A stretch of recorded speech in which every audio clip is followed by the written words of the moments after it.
So, good morning, everybody. Thanks for joining my talk. I want to talk with you today about the Eclipse IDE and thinking about what do the other IDEs on the market do and what we can learn from it. So, I'm Karsten. I work for itemis, and I'm using Eclipse for quite a while. I think the first contact with Eclipse was around 2002, and since 2003, I think I worked all day with Eclipse. And over the time, I was getting also involved more in the community work at Eclipse. I was working heavily with Xtext, and later I became also committer on Xtext. Then I saw that I can help the project better by also going into the platform. So I got involved there and worked on that. So for quite a while, in other words, I'm pretty old. You could say experienced, but we have a new generation of developers, and they may not use Eclipse or even Java. So there are other languages that are quite attractive for them. And even they just see, okay, other things are more attractive. And even Eclipse users see, okay, Eclipse is not the only IDE on the world. Actually, it becomes even very emotional when we talk about Eclipse. When you see on Twitter, then many people are complaining and are even bashing people that are using Eclipse. No? And why is this the case? Of course, I know and I believe many things in Eclipse are not that bad as people say about that, but there must be some truth in it.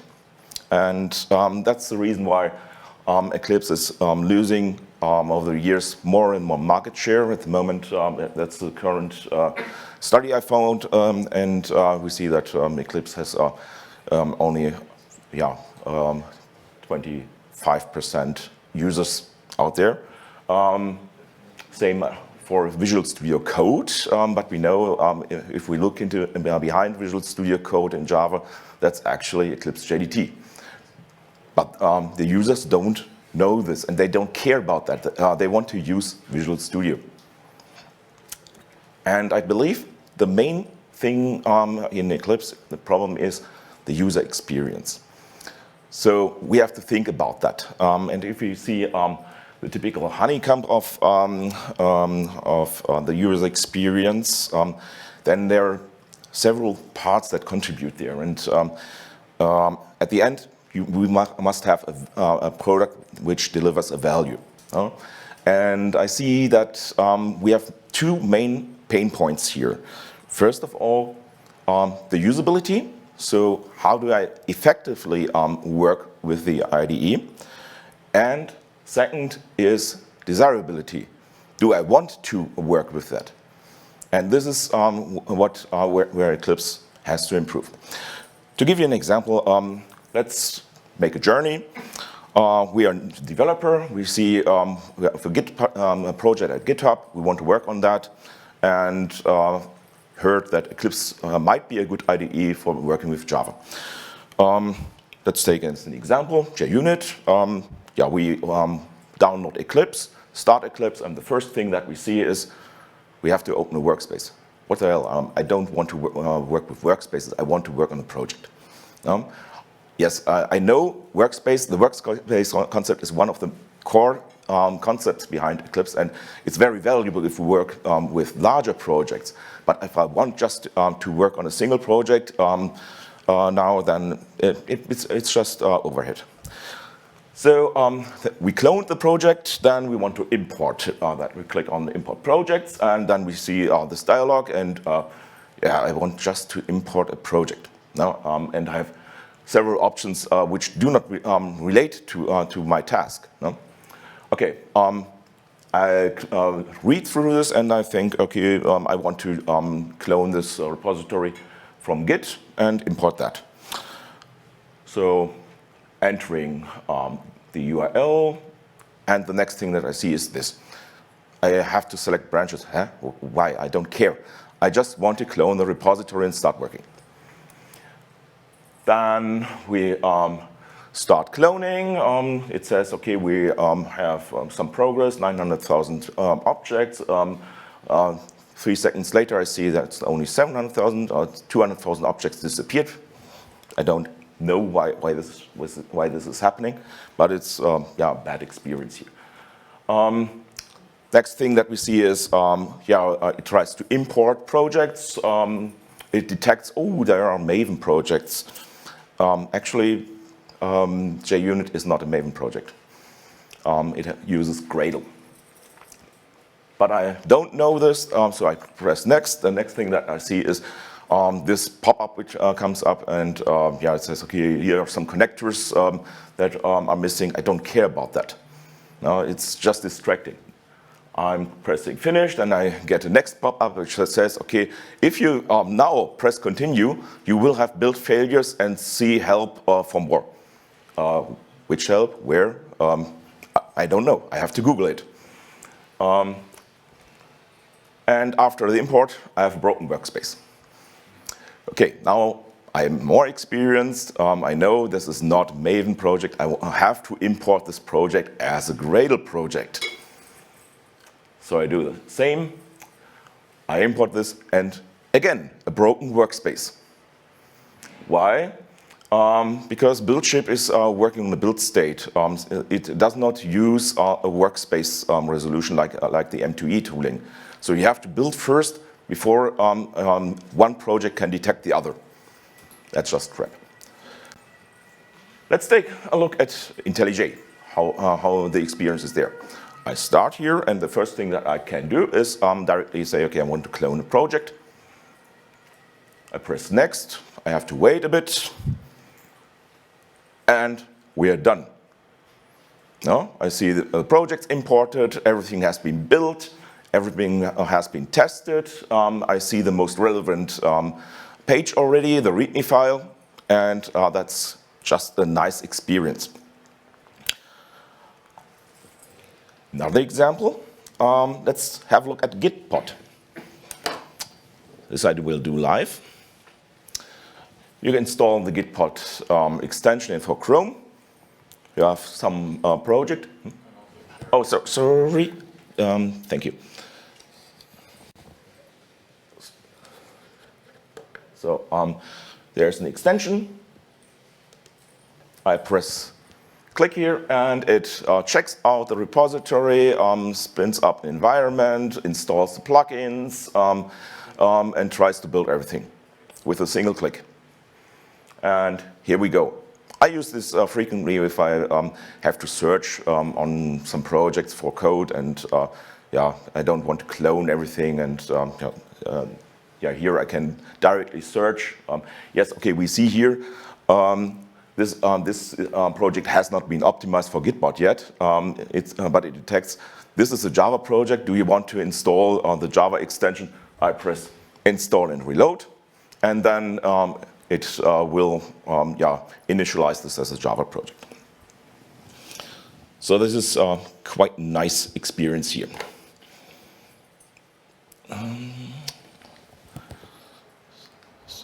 Let's continue here. Where's my mouse?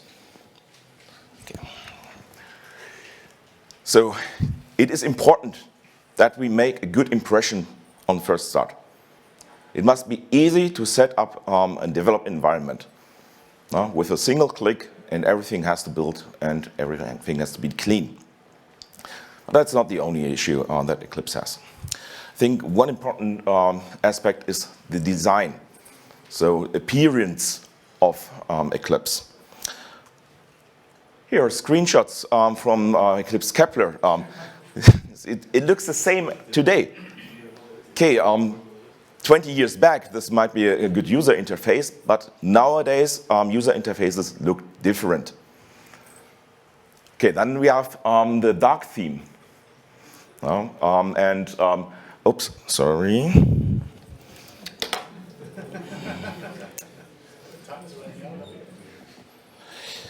So the dark theme.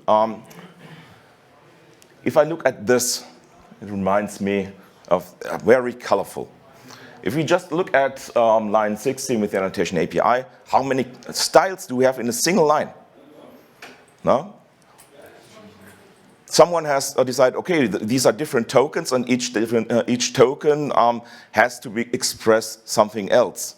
No? And this should be shown by color, by font, by being bold or italic or whatever. No, that's not a good design. This is a design that developers make, but not UI designers. To compare, IntelliJ looks much more smarter in the dark mode. I actually like this. You have less colors, you have good icons, and it's just smooth. Actually, it's not IntelliJ, this is VS Code, sorry. Or this is the new IDE from JetBrains Fleet. So this, this brings the experience near to VS Code together with what we're used from IntelliJ. Also very smooth feeling here. Good icons, good coloring, smart fonts. That's quite nice. Another thing that I think is important for Eclipse is responsiveness of the UI. We do too much things in the UI thread, and we have to do this in the background and apply the styles then later. This is, of course, work for us platform developers, and it's also not an easy task to solve. Actually, I think the theming engine is heavily bad. It needs a total rework. So, for example, you experience that sometimes that something is applied as a style, and then later the engine decides, oh, it has to have a different style, and then have flickering. That's not good. But we have also some features where we should have a look at. I think one of the most important things that we work on is code merging. And what I learned while working with IntelliJ is that I really like the user interface of the code merge and IntelliJ. The experience in Eclipse is not that bad. It's actually much better than in VS Code. But you should really try solving code merges within IntelliJ. You have smart modes that automatically can detect. I merge everything together, and I have only to resolve what is really a conflict. No? Also, what I think where we have to improve is in terminal integration. How I actually worked in the past was always, I have Eclipse open, and then I have a Maven build. Therefore, I switch to iterm and run there the build. Why do I have to do this? I think the terminal, it's there, but it's just crap. No? The experience there in the other IDEs is much smarter. So some even integrate native tooling, others provide at least a good user experience with terminals. And I'm working nowadays not so much on Eclipse plugins, but more with Docker and Spring Boot and so. And there I often use the terminal. So under the hood, I think we have to invest here. We have to improve the startup. We have to improve the styling. We have to improve responsiveness and so on, and being smarter. But there are other trends also nowadays. If you think about VS Code, I often use VS Code for text editing. So I just want to edit some files. Why should I use a different tool than in my IDE? I just need one single IDE which is able to open a text file, display this, and make it nice. And VS Code is such one. I can just say in the Finder, right-click, open with VS Code, and I see the file. With Eclipse, I first have to open a workspace. And this is what I don't want to do. JetBrains Fleet is smart about that.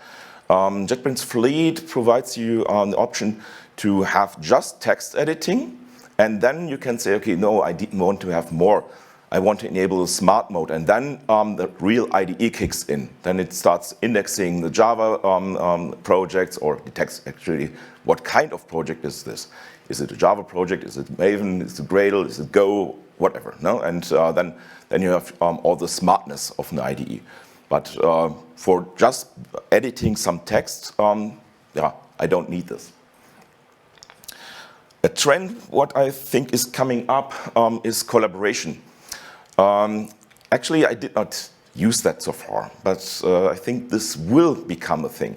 How do I work usually each day? We're working in a team, and we do code reviews. And how often do we talk through a video call and say, yeah, go to Linux and then do this, know that icon over there, and why not really editing together? No? And this is a feature what Gitpod offers, and also JetBrains Fleet is coming up with this, and IntelliJ, and so why not also we? Not everything is about features.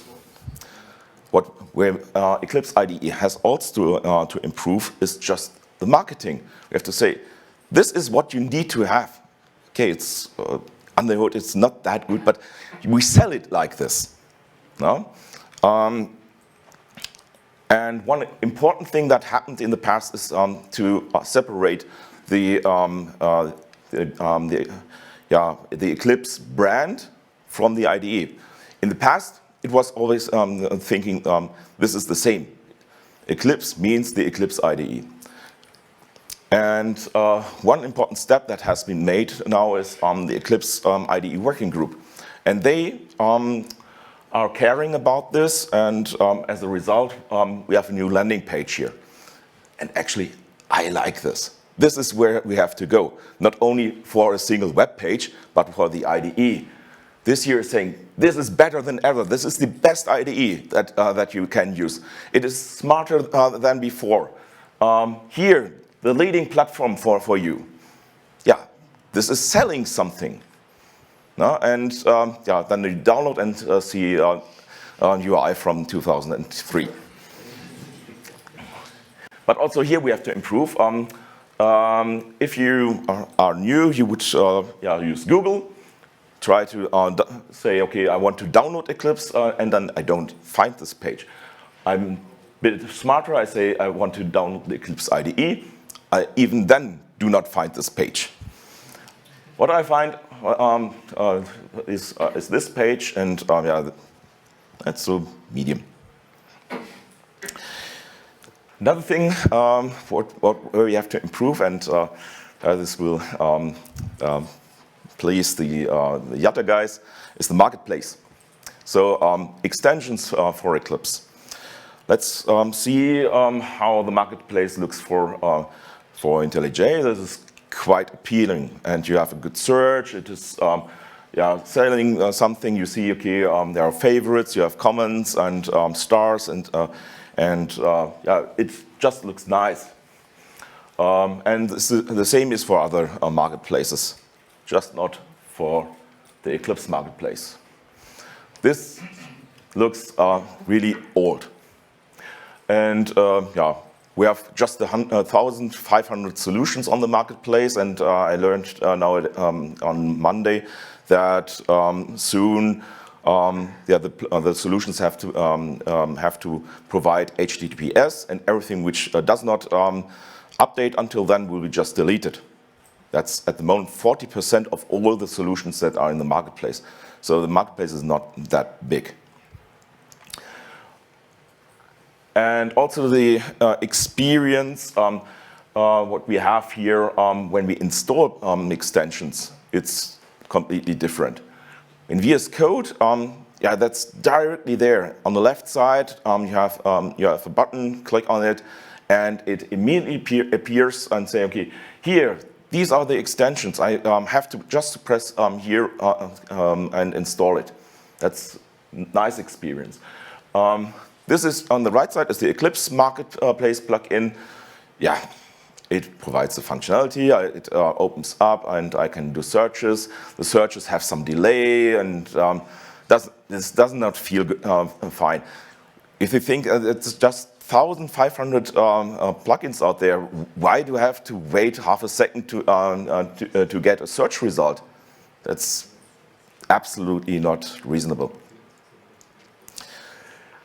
And at the end, it's everything about money. So we have to be paid to work on Eclipse. We have to gain money from users. The Eclipse IDE working group is a good start on this. And yeah, actually, it's not that expensive to be a member. But yeah, we are at the moment just a few members. And I think everyone who has an asset to work with Eclipse should somehow contribute and pay money. And yeah, we as the Eclipse IDE working group or the Eclipse Foundation should invest into this and say, okay, we approach companies and tell them that they have to invest.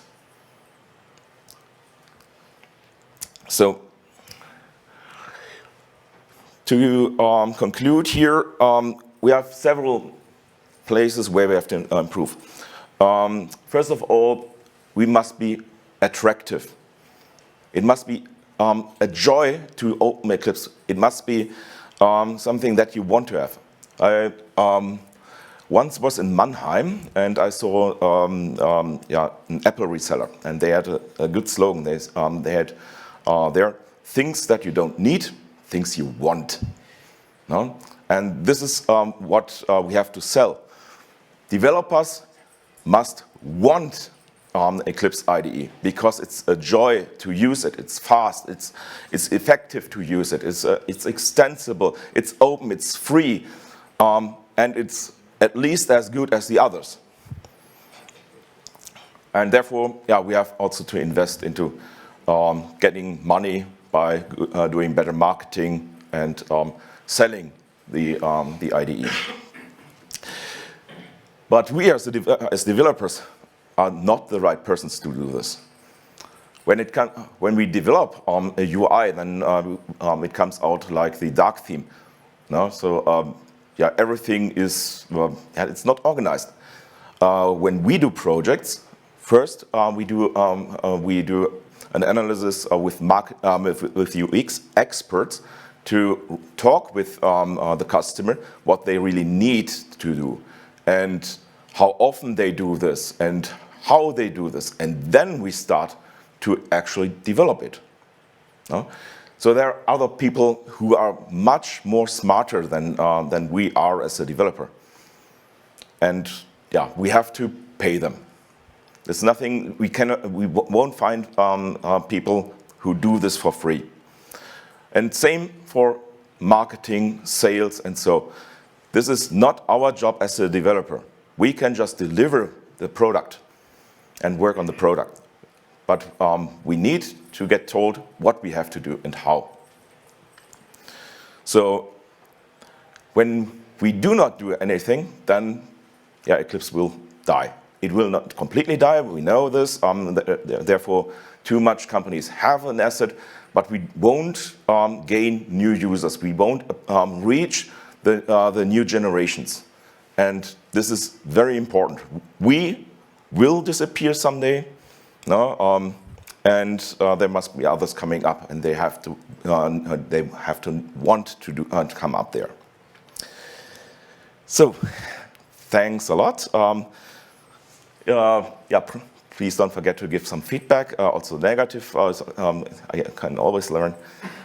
Thank you, and I'm open for questions.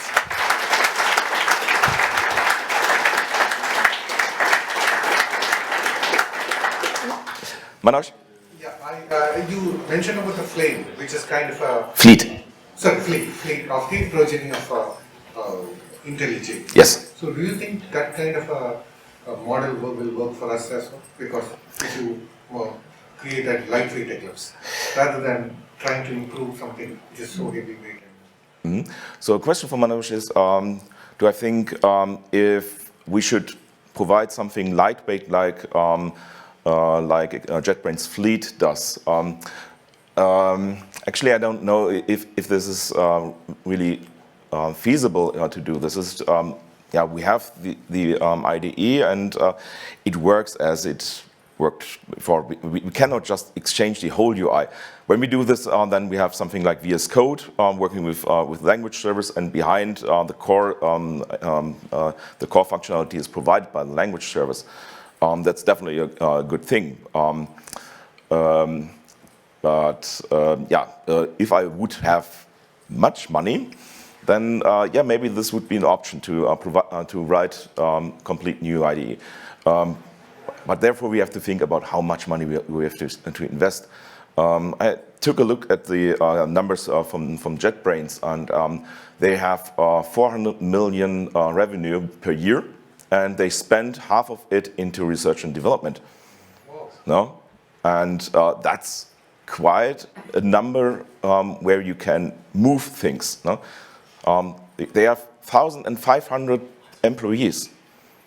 And of course, there's not only developers who develop the products, but also much marketing. You have events, really good events. If you look on YouTube, there are evangelists out there, and we need to do this also. In the back. Yeah, I have one question. If IntelliJ is that great, why don't we just use IntelliJ and invest our development time in something else? That's also a good question. Why don't we just say, okay, let's drop this and work with IntelliJ? Yeah, actually I like to work with other IDEs at the moment, but I still have also my heart at Eclipse, and I also love some things that I think that are better than in other IDEs. For example, working with very large workspaces. I cannot really imagine to do this with IntelliJ. So IntelliJ, I think it's good for small to medium-sized projects, and then it does not scale anymore. I think it's worth to invest still in Eclipse IDE. Stefan? I'd like to add to the aspect of usability, where you say we should pull in some experts who know how to design nice-looking UIs. But I think there's a strategy that even beats employing experts, which is user testing. As long as only one kind of expert is looking at the thing, we don't have guarantee that actually the benefit will reach the users. And maybe an open source community has even better chances to do widespread user testing and pull in the feedback from users, maybe from different variants, prototypes of design. So maybe we can even do better than just asking a very expensive expert. Yeah, what do these experts do? They do exactly this. They talk with users and see how do they work. What is hindering them to do their work effectively? How could this be better? And I still think, yeah, it is worth to find such persons who are really experienced to do these interviews, to talk with the people and make the right conclusions. Dirk? Just a question, do you know if it's planned to have remote container support or dev container support with Eclipse? I don't know. Manoj? No. No. Yeah, because that was really that's really a cool feature in VS Code, because that reduces the setup time for your project workspace tremendously. Mm. So that would be an option as a solution. Maybe, yeah. So you're talking about language servers kind of support? No, remote container, dev container.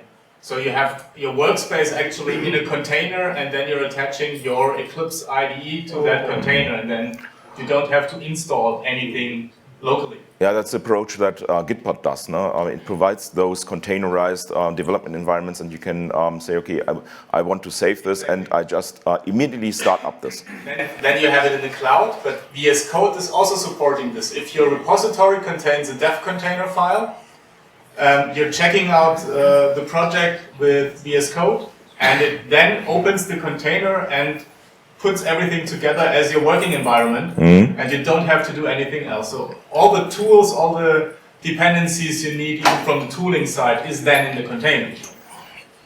Would be great. No?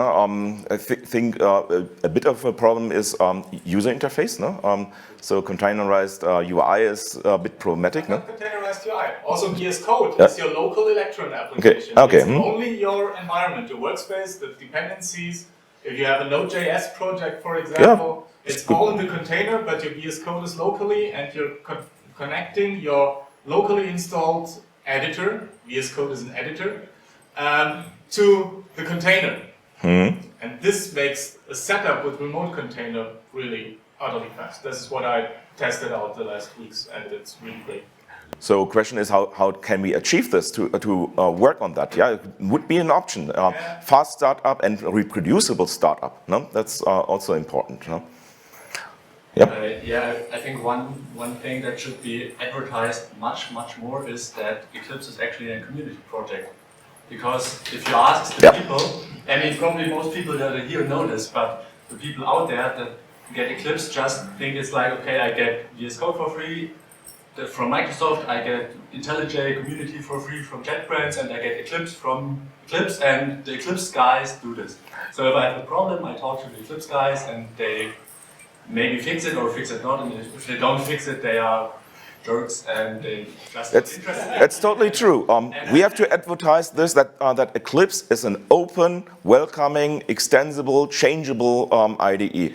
This is also how you got into the project, how I got into the project, that I say, okay, I can change it. And that is also something that I really like about Eclipse, and this is probably not possible for other IDEs, the ones I mentioned, because if I want to have a new feature, because if I think, okay, I want to have this or that to make my workflow easier, I can actually implement that, unless I don't work anybody else's workflow, but that's another story. But yeah, that I think is something that should be advertised much more.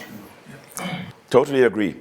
We have to, this is also marketing aspect now, get people on board, telling them it's fun to extend Eclipse. Make this a fun experience. For me, it's also training. I do training with coding by working on such projects to think how I could change it and make it better. No? And this would maybe also help with the user testing a bit. I mean, probably many users just use it, are not happy with it, and then just think, what an idiot, or what they just complain and just compare it or rant on Twitter on it, but don't provide at least constructive feedback. I mean, just writing a bug and say, okay, this sucks, this doesn't help much, but providing constructive feedback and making enhancement suggestions and making tests in advance before the release could also help, and would maybe also help to raise some more funding. If the people don't want to contribute directly, they can contribute money to the community. Exactly. Sebastian?